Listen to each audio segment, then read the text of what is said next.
Hey guys, welcome back to Clownfish TV. This is Neon. I am here with Geeky Sparkles. Hello. And we're going to talk about Star Wars again. Oh my god, kind of, sort of. We're going to talk about Gina Carano defending co-star Katie O'Brien against hateful trolls. Hateful trolls. Yeah, I saw this go down.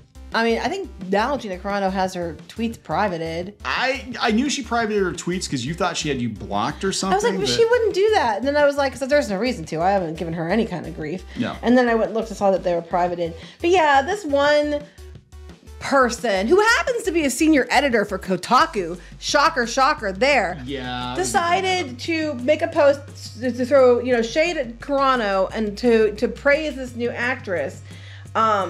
And then ended up blowing up in their faces, and then everybody was going after this other actress. Probably people thought they were defending Carano by going after this other actress and stuff too. And Gina stepped in and was like, I don't attack this person. It's not fair, which I agree with. I would have told you the same thing. It's like, it wasn't the actress's fault, but this Alyssa chick put her in the crosshairs because she's being an asshole. Yeah, this is and we'll talk about this because this is a case again, and remember going back to Hogwarts Legacy, how the editor-in-chief of The Gamer made accusations against J.K. Rowling and literally called her transphobic and all these other names, right? Mm-hmm. As the editor-in-chief for a recognized media outlet. This is a senior editor for Kotaku. I mean, it's Kotaku, and formerly from Games Radar. Shocker. Shocker. Literally calling Gina Carano a transphobe publicly. Mm-hmm. And the BBC had to apologize on behalf of Stacey Henley at The Gamer to J.K. Rowling. Now, I know that the rules over here, the laws in the US aren't as strict as they are in the UK regarding defamation, but I don't think you can have somebody who is an editor for a major publication out there saying a person is a thing that they are not without there being some recourse. Mm-hmm. I mean, that's, because that's like an authority figure. Well, she's a cute cat though. Looks just like our one cat, Jasmine. Yeah. I mean, identical even to the white patch. It looks I would have thought that was my cat. She stole our cat. No. Anyway, so I'll give her, I want to point out the cat is not at fault, so no one attacked the cat.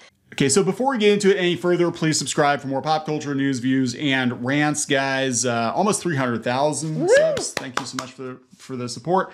We're getting there. We're lurching there. So here's the thing.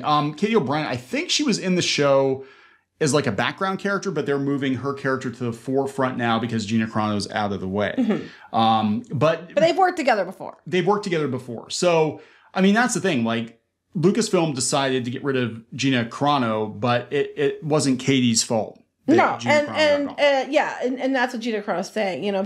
People are attacking because this Alyssa posted this, said, "I'm living for the fact that the Mandalorian kicked a muscular transphobe off the show and then brought in a muscular lesbian, because women and lesbians diversity, like Gina Carano, but she took out letters because that makes it. So I didn't actually say it was her." That would be the argument.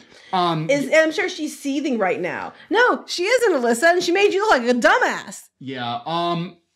Most of these editors from a lot of these publications are looking more and more like dumbasses. Again, back to The Gamer and Hogwarts Legacy. Twice, the BBC had to apologize twice to J.K. Rowling for letting people run at the mouth. So you Kotaku, corporate-owned Kotaku, just let one of your senior editors go out there and literally call Gina Carano a transphobe. And then that brings back the argument that she was fired because she's being transphobic. That's not what happened. And what happened, again, if you didn't know what happened, was that they were demanding, people on Twitter were demanding she put pronouns in her bio because they decided that Cara Dune was their icon and that Gina Carano was their person and that she was going to do whatever they wanted. And they kept insisting she put pronouns in her bio. So she did not do that. And I want to point out again that a lot of people at Lucasfilm and Disney who are actors and in front of and behind the camera and other areas of the company do not have pronouns in their bio, and they are not required to do so. No. Just she was, because certain people said that she was the representation because they decided. And then she said that, yes, she spoke to Pedro and Pascal, and he helped me understand why people were putting pronouns in their bios. I didn't know before, but I do now. I won't be putting in my bio, but good for all of you to choose to. I stand against bullying and especially the most vulnerable and freedom to choose 100%. So I don't want to put it in my bio, but if you want to put it in yours, I'll respect that completely and I'll stand with you because I'm against bullying. That's what she said. Yeah. To which, these are some of the responses she got for weeks. She got harassed, block me before I stamp on your self-entitled transphobic COVID-loving head. You're not the victim here. You're a transphobic hag. Etc. Don't be shy. Star Wars, fire her for being a transphobic piece of trash. Why is she transphobic? Because she said no to putting pronouns in her bio when these people demanded she had to because they decided she needed to. That's what made her transphobic. And then she got in trouble because she put like, was it boop bop beep or something? Yeah, because they were acting like a bunch of robots. They were acting like bots. So she put it in her bio as, when they would not, this is after weeks of harassment. No, and no one helped her or did anything. I mean, it's a Disney, a Lucasfilm. They just left her sit there and take shit, mostly because I think she voted the way they didn't want, and she was posting other things out there. She should have probably stopped tweeting. There's, if Disney told her to, she probably should have stopped tweeting. But, she stood her ground. But she never did anything that was transphobic. And whatever they say, she said did something anti-Semitic, she didn't do that either. But this was not her being transphobic. She was very gracious. She was harassed by horrible internet trolls who called her that. Kotaku readers. Right, because she did not, she would not put pronouns in her bio because they literally decided she needed to. There was no other reason. And so because she didn't do what they wanted, she obviously is a bad person. So how many of these accounts belong to the same person is what I want to know. Probably a lot. Probably a lot. So anyway, go back to the story. So this Alyssa posts that tweet, okay? And then after she posted the tweet, it caused a lot of division. People were like harassing this other actress, Katie O'Brien, because I think they probably thought they were defending Carano, and but this actress had nothing in it. Like she didn't have anything to do with it at all. No, she was just like an innocent bystander. And Gina Carano, who just Alyssa said was seething right now, which doesn't sound like something Gina Carano would do, honestly. No.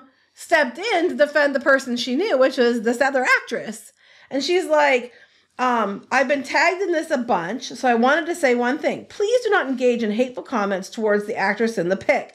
I met her on season 2 of Mando, I believe, and she was a sweetheart. Send her nothing but love. The person who posted this is sad and got the ugly attention she desired. But that is not the actress's fault, exactly. Mm. It hurts my heart to think that someone is so excited about a job to be met with unjust hate because of ridiculous drama, rumors, and heresy. I think that's supposed to be hearsay, but it says heresy. I experienced that, and it's cruel. I don't want anyone else to feel that. Move on, or move with care on here. And basically people were coming and jump, I think, to defend her, and they were attacking this woman who had nothing to do with it. Which I agree with Carano on that. This actress didn't do anything. It's not her. It's this other terrible piece of crap person who works for Kotaku, surprise, that is the one trying to cause division and hate. So I'm seeing a common thread here, and I'm going to do a blog post on here when I get some time. We've just been very busy lately. Twitter causing problems that don't exist. Mm-hmm. Twitter is causing problems that don't exist on all over the place. And, we wouldn't have cancel culture, I don't think, without social media. And I think people put too much stock in Twitter dogpiling. But you know what the sad thing is? If Gina Carano just put the stupid pronouns in her bio, which she shouldn't have had to do, would we still be getting a Rangers of the New Republic? Yeah, would she still be in there?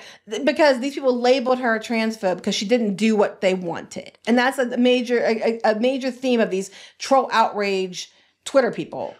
Now, it's really interesting. If they were after her specifically because, they thought she was Republican, I don't think at the time, I don't think she was Republican. I don't know if she is now or not, but I know she said she wasn't very political. But, this shows how compartmentalized Disney actually is, because they're bringing Tim Allen back to do Toy Story 5, and they gave him the Santa Claus show, and he's been out, he has come right out and said, I like Trump, I thought he was a good president, and they still work with him, now Pedro Pascal's in the opposite and equated people who voted for Trump to Nazis, the Confederates and all this other crap, and that was okay. The policy should be, and this would save a lot of people a lot of hassle. The policy should be, if you're working for us and you're on social media, please, for the love of God, keep the politics to a minimum. You can believe what you want to believe, just don't post it on Twitter. Yeah, we don't want to cause problems and alienate our audience and whatever.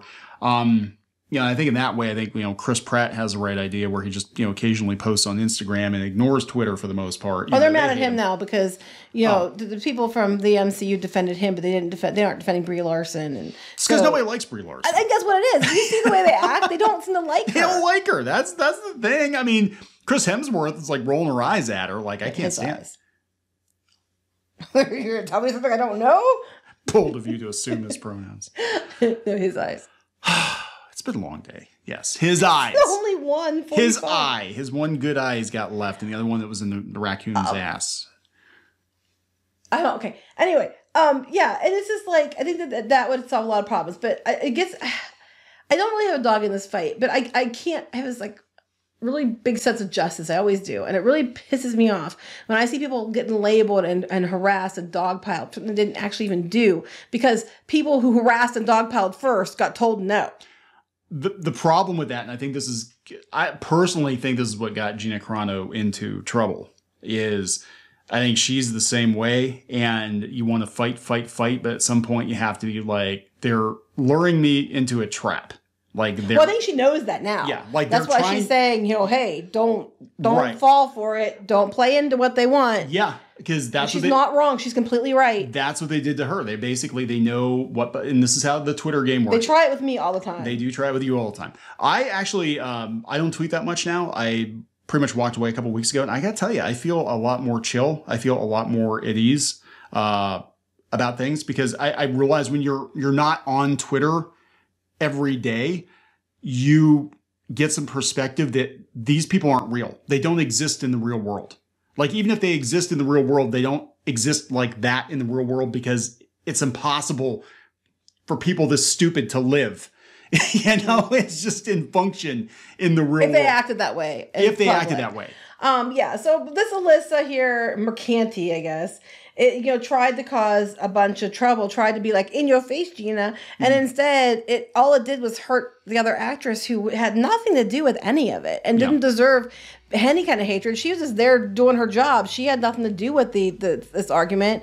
In fact, a lot of actors, when Gina Carano got fired, came out to her defense. I know Pedro Pascal made comments to her defense, and I know that Giancarlo Esposito did, and Katie Sackhoff did. At different conventions, they've said nice things about her. And Gina's just returning, doing the same thing. She's defending somebody she met once, thought she was a nice person, and as person's getting attacked, and we shouldn't do that. Be better. And I agree with her. You need to be better. Yeah. Now, the thing about this is like just the domino effect. Like, they started going after Henry Cavill because he dated her like 10 years before she got canceled. Now they've got a hate boner for Henry Cavill because it's like, oh, he touched Gina Carano, he must be tainted. They still, I don't even know. They're still trying to get him canceled for shit. It's so stupid. Just don't fall for this kind of the trolling behavior. And then Kotaku, this is one of your senior editors out there acting like this publicly. And deliberately, and then she keeps making comments about trying to bait people, and she keeps making the comments to keep it going. But then I guess if it was any reputable publication, they'd have a problem with it. But it's Kotaku. So they're probably like, hey, hot damn, we get some hits this month. Kotaku, again, corporate-owned Kotaku. Corporate-owned Kotaku, and the corporation is not doing well financially. One of these days, one of your reporters is going to fool around and find out, because Kotaku is the publication that got Troy Levitt canceled from Hogwarts Legacy, and they've got their people out there just making comments like this shit, and one of these days is going to bite that publication in the ass, and they need to rein their people in or shut the fucking thing down. I agree. All right, we going to wrap this up? Yep. Please subscribe for more pop culture news, views, and rants, guys, and we'll talk later. Bye.